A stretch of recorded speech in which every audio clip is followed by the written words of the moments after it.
On June 30th, Bangladesh Prime Minister Tariq Rahman announced that his government will implement the Teesta Barrage Master Plan at any cost, describing it as a national priority.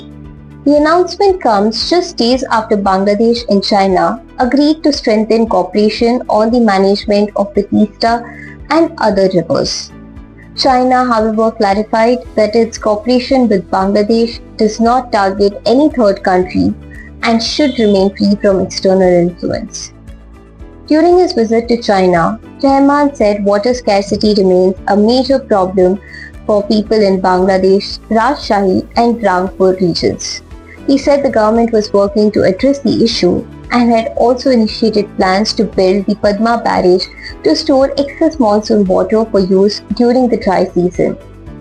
Chinese President Xi Jinping retaliated Beijing's support for Bangladesh sovereignty, while Chinese Water Resources Minister Li Qiuyong held talks with Rahman on expanding cooperation in river management projects. The Teesta River originates in Sikkim, flows through West Bengal and then enters Bangladesh.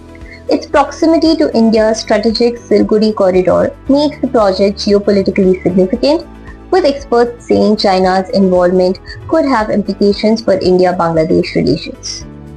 China maintained that the Teesta project is aimed at improving livelihoods in Bangladesh and insisted that the cooperation is not directed against any other country.